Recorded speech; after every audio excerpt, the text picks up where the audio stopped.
Richie rides here. Having a little bit of trouble with my battery.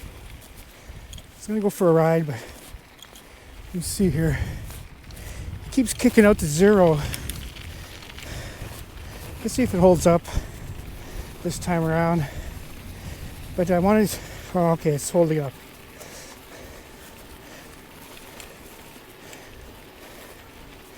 Okay, so let's just go and take a look at the state of our snow removal. And I'm not going to venture too far because my battery's a little iffy.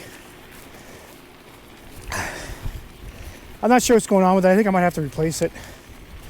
It's going to 0 and then kind of ramping back up and then goes back to 0. Now it's holding a charge, but it could be one of the cells is out of alignment. So yeah, so I'm not even concentrating on the road here yet. But oh, see, I just went to 0 again. So I got no power. Huh. Well, the problem with the battery is all I have to do is just turn it on and off, and it just usually does it once, but it's done it like 5 or 6 times. So let's just keep going because I hate to give up. And I'll just limp back if I have to. That's all. So I'm going to go down to some public streets. And see what it's like to be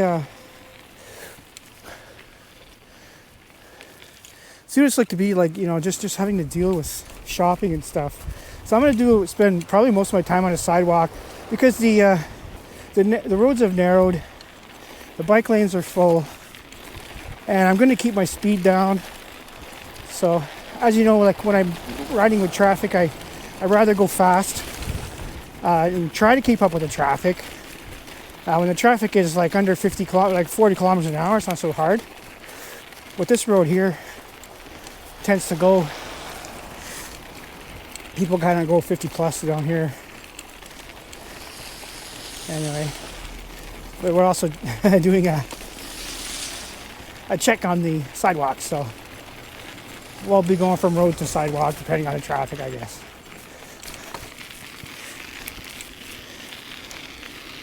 Okay, so I'll pick up the speed a little bit here. You can see the conditions, like now.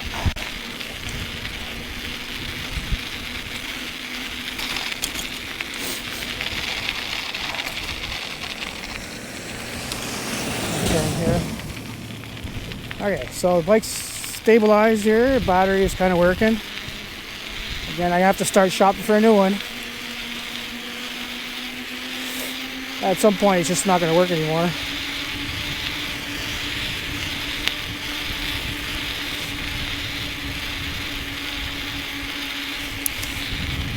Okay, let's talk about some winter riding issues here. So tires are really, really important. And you can go with fat tires. Fat tires will float over the snow better, obviously. The 3-inch tire, the mid-fats, I guess, I'm not sure what they're called. But those seem to be the sweet spot. My son has a 3-inch mountain bike, Ebike, with 3-inch wheels tires on it, full suspension. And it's quite nice. I like it. It's a little bit bigger and longer and heavier than this bike. This bike is a lot more nimble. But I like it. It handles really good. And then there's this kind of bike here.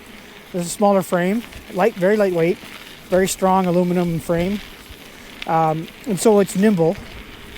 It doesn't have a rake, which I probably prefer a little bit better, more of a rake more for downhill and stability, but I'm not really doing that as much. But what I really like is this bike I can carry it up and down stairs. It's got the 2-inch wheels on it, or 2-inch studded tires, which will give me a lot of confidence. To be honest with you, I don't feel like I'm out of doesn't feel squirrely. The only time it gets squirrely is when I'm in softer snow. So there's a bit of a trade-off with that. Like, I would prefer this size tire than a full fat tire myself.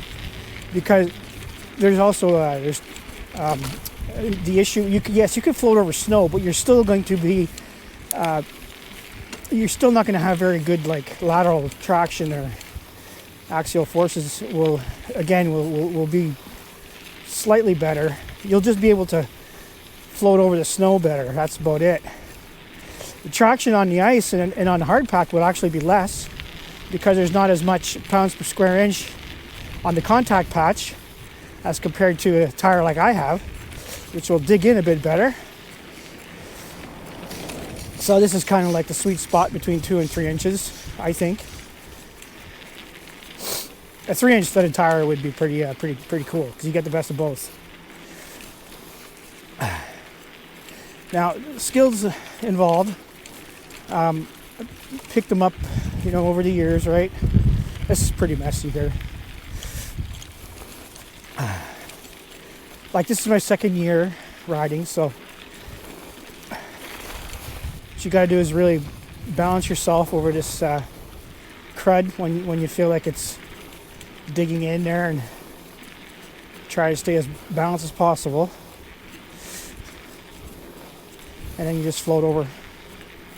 Now when it gets really steep, I'll use my throttle sparingly. But so far so good.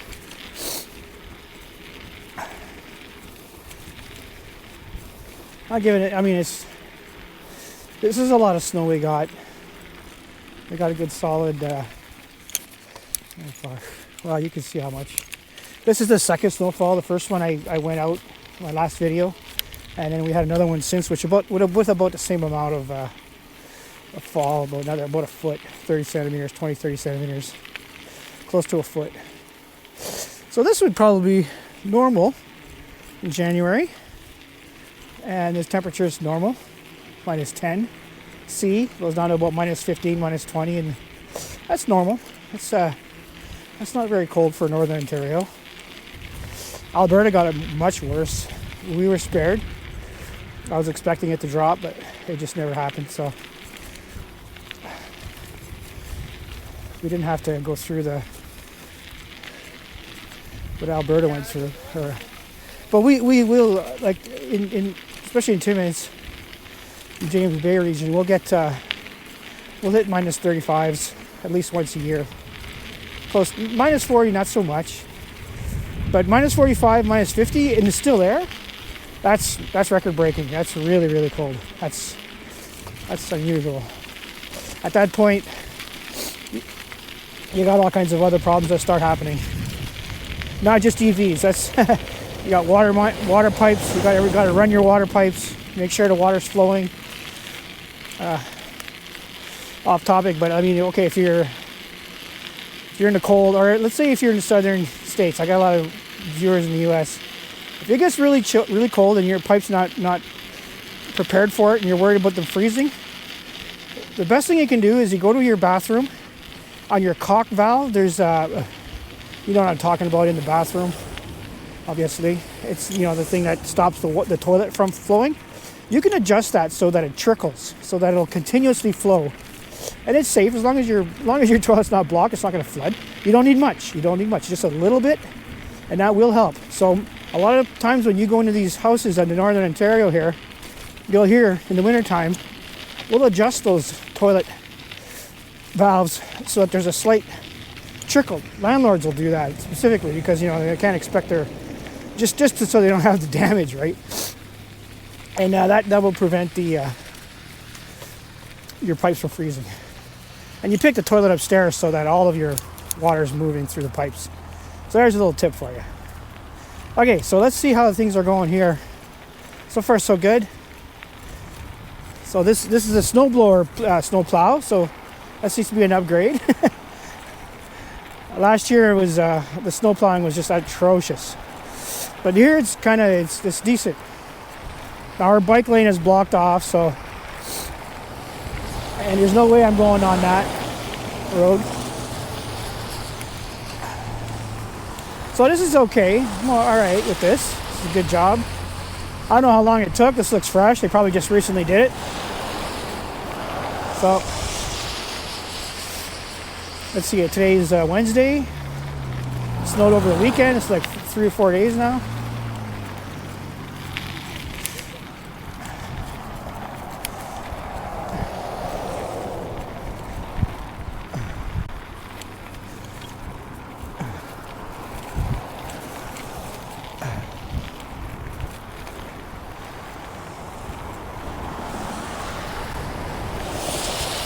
I'll go to downtown and see how so it goes. So the side streets in my neighborhood, not bad.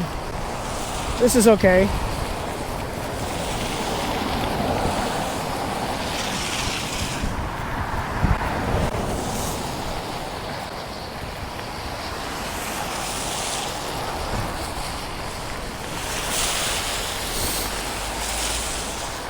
Let's see what else is there. Right. Okay. So wiping out.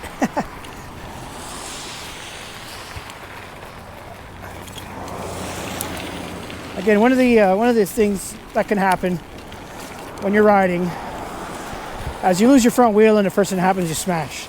Probably like on a curb or on some kind of incline of some sort when you're going in one direction and the curb is in the other direction. You hit a situation like that where you'll just fall flat on your face. So, or you could be going fast or whatever, and you wipe out. And there's some tumbling involved. So what you want to do is you absolutely want to ball up. Now this is kind of a hard thing to think about it last minute. So what you got to do is you got to think about it as how am I going to handle wiping out? So you just basically don't reach out. Don't reach out, don't reach out, don't reach out. Because if you reach out, you will probably break your wrist, your arm, or your thumb. So that's the kind of thing I did once when I was a kid, and I taught myself, and I teach myself now when I wipe out, which is, there's been a few. A lot of them on skis. And some of these wipeouts are in the 60 to 80 kilometer an hour range, region. And there's tumbling involved. And I don't get hurt because I fall properly. And that's by not reaching out. And by kind of like, if anything, throw your shoulder into it so that you roll. You want to initiate a roll. You don't want to go splat. That's where your injuries come from. When you roll, you end up on your back and then your heels smash into the ground. And that's the worst of it. And then you slide on your ass. So that's what you want to achieve. And it sounds crazy. What are you talking about?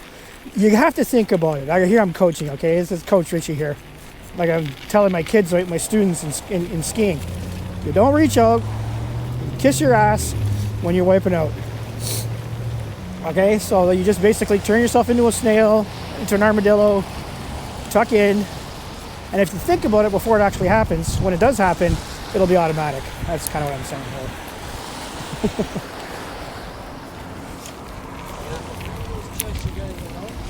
So again, I'm getting very good confidence with these tires, these Schwalbe Pros. They're really worth it. Man, they're worth it. I'm not having any trouble. So, yeah, it's an upgrade. I don't know how to grade it, but I'd say it's a good solid B. Now, I don't know how long it took. It looks like this was recent, so I think it went a while without it being. Just beside you here.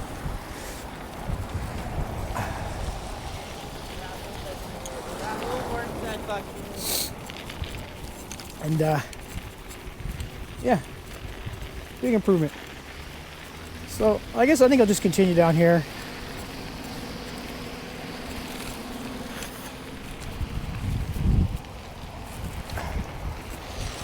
I'll just keep going. You gotta look over my shoulder for those right hooks there.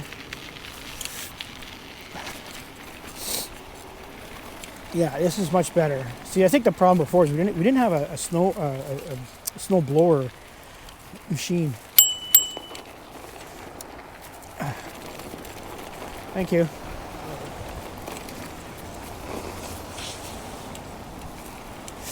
Right. So I don't know what else to talk about. Kind of just take in the sights and scenery, I guess. We come off of Notre Dame. Down Notre Dame towards Paris. This turns into Paris.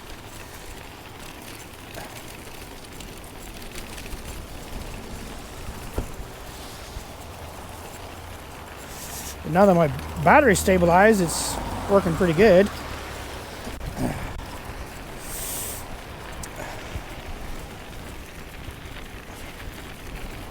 Could be a short, I don't know what it is. I think, sometimes I think it's a short detection. But if it was, it would be happening on times like this, not during startup. This is something else, kind of. But I'll tell you what I'm not going to do is I'm not going to break into the battery pack and fuck around with it. I will just replace it. I'm going to start looking for a new one, and then dispose of this. I don't know how the hell you dispose of these batteries. Damn good question. Oh, excuse me here. A lot of people wear earplugs and they don't hear you. My little kitty bell there is probably gonna have to be upgraded.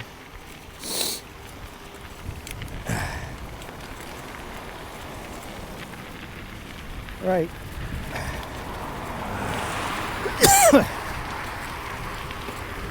So the fitness thing is really working out pretty good still. Heart rate, all that stuff, blood pressure, all kind of falling in normal ranges, still a little elevated. But it's actually improving now that my heart monitor is keeping track of all that, and so I'm able to see the trends, and so that's all good, if anybody cares. Lifestyle of being I think, again, this kind of started, when my car broke down, I was like, my car is broken down. And so I got an e-bike instead, okay? Well, here's the mess. Instead of fixing my car. And I wanted the exercise, and I don't know. I think it was a good decision. And I managed to get another truck there, so now it's back to everything's good. But just using an e-bike as a daily driver to do your stuff, yeah, it's not a bad thing. If you're unable to drive, it's actually kind of it's not as bad as you think it is. Good for your health.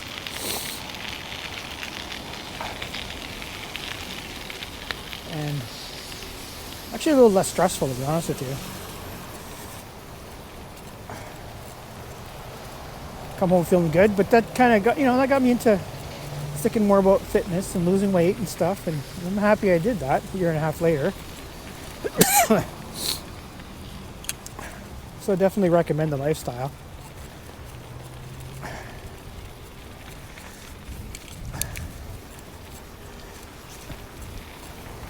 I didn't have very much money to spend. It's like my business kind of dried up after COVID, so I'm still working, but not as much as I used to. So I'm kind of like on budgeted. Oh, excuse me. And it's fine, like, cause I'm getting by no problem right now. But when you don't have a lot of money to spend,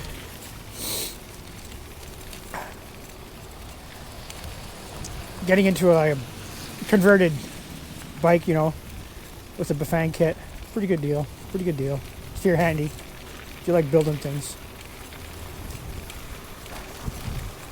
If you're gonna buy an e-bike, I recommend getting a triangular frame style.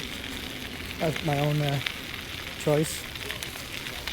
Would be better. You have more rigidity, less flex. And why is that important? Well, I'll tell you, it's important because, like anything, there is a parameter, performance parameters. Any kind of vehicle will have a performance parameter. And when you have ability to stop faster, turn faster, get out of the way faster because of lightweight nimbleness and stiffness. You don't have to hit those extremes, but it's just that it gives you an extra margin of stability. So that's the way I look at it. Oh. I almost did the whole ride without putting my foot down.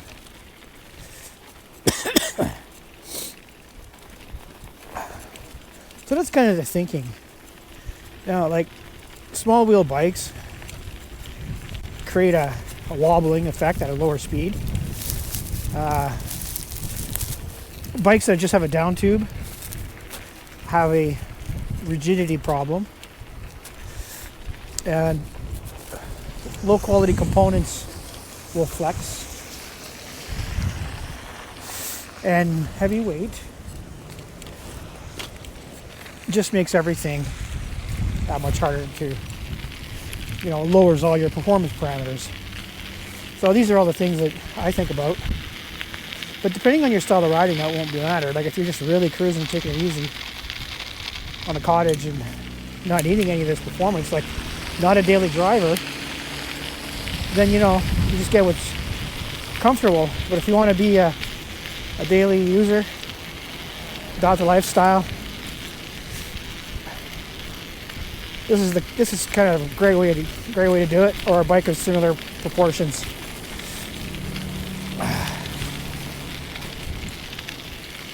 So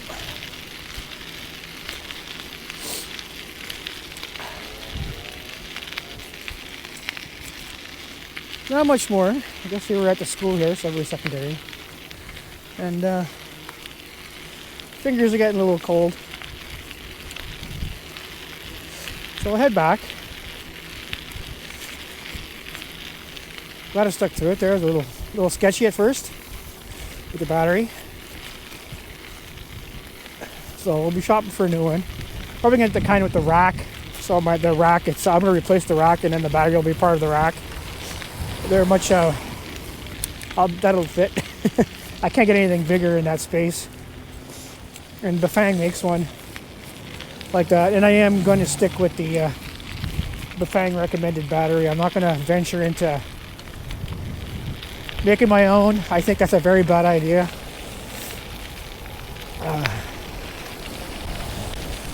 Just stick with what's recommended,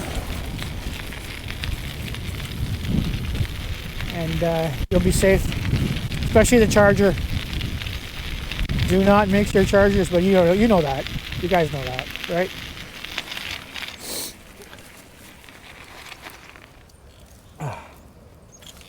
Oh, you want me to go? Okay. You're there first. Then you stop. Okay, so we're going to just do a little bit more side street run in here. See, normally this would be like the worst maintained roads. And this isn't bad.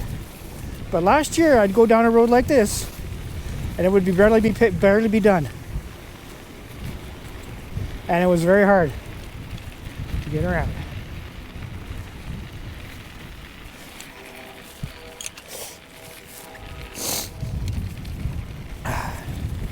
Now, I guess another thing to talk about. I mean, battery life in the cold. Does it really affect the cold? Well, I don't know. I started out at... So this is the same charge. Okay, so when I reset my counter, I haven't charged the battery since. Okay, which is probably why it gave me a hard time starting up, I guess. I don't know. But I've done 16 kilometers and I'm at 71%. Okay, in the summertime, now this was all in the cold ridden. Now in the summertime, I get between 40 and 50 out of a charge. Like when I was going to work and back, that whole entire trip was like 40 kilometers. And it would just to say it would make it. Okay, but that was most of it was highway. And so right now I'm almost hitting 20 and I'm at 70. There really isn't that much. Yeah, okay, the battery was warm when I brought it out. It's probably warm because it's working.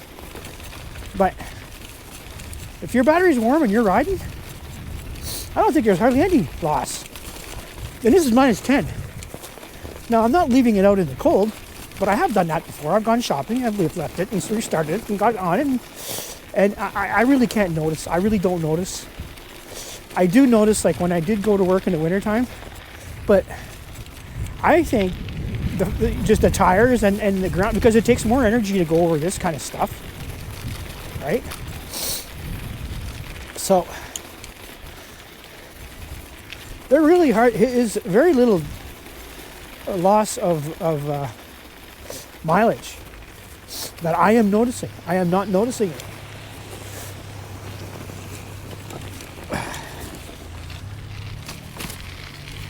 All right, let's go up.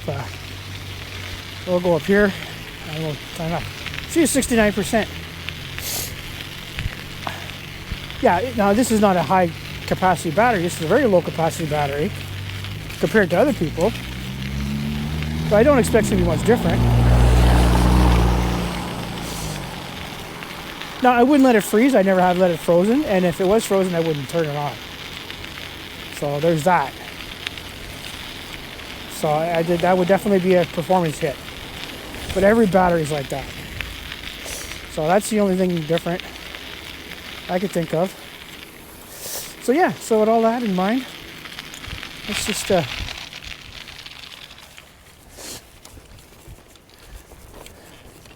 check out the alleyways here. Well done.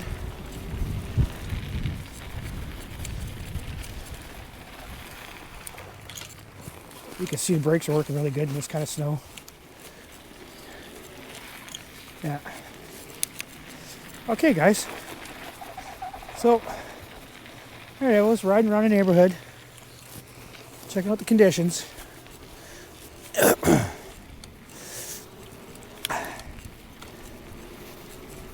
We'll just cross the train tracks here.